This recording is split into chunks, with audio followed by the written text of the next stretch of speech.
So hello guys, so आज चाहिँ म तपाईँलाई भ्यू पनि होइन, ब्लग पनि होइन, के पनि होइन कि आज चाहिँ म मेरो घरमा भएको छेउछाउमा अथवा देवता थानमा भएको मूर्ति, भगवानको मूर्तिको चाहिँ परिचय या नाम है भन्न चाहन्छु या चिनाउँछु। ल हेर्नुहोस्, अब यस्तो चाहिँ हाम्रो छेउछाउमा चाहिँ यस्तो छ हो। हाम्रो चाहिँ के हुन्छ भने यसरी पानी चढाउँछ।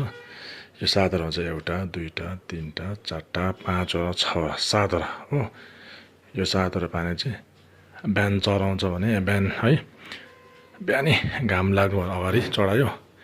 बेलुका इभिनिङमा चाहिँ घाम अब डुब्नु अगाडि चाहिँ यो पानी निकाल्छ भनौँ न हो। अनि माने यता छ, तल छिमे बाल्छ। हाम्रो यो यता यो यसमा चाहिँ छिमे 24 घन्टा छिमे बालिन्छ। त्यो चाहिँ पहिलादेखि गरिरहेको। अब यो छिमे सकेपछि फेरि यसको नेक्स्ट चेन्ज गर्छ। यहाँ रेडी छ छिमेहरू हो, देख्नुभयो। लो यो चाहिँ भयो एउटा देवता थानमा चढाउने चिजहरू।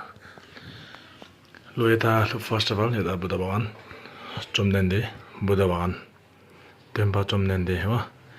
अनि यता गुरुमुचे पद्मसम्भव हो। अनि यतापट्टि छाना दोर्जी, अनि यता चाहिँ चेरेजिक हो। मैले चाहिँ भगवान्को नामहरू भन्दैछु है। अनि उतापट्टि देख्नु होला नि, यो चाहिँ डोल्मा तारा भगवान् है। अनि यसरी राखेको छ, राख्नु चाहिँ हेर्नुहोस्। अनि हाम्रो मेन गुरुजीहरूको फोटो यहाँ छ हो। ल देख्नु भएन, ल धन्यवाद।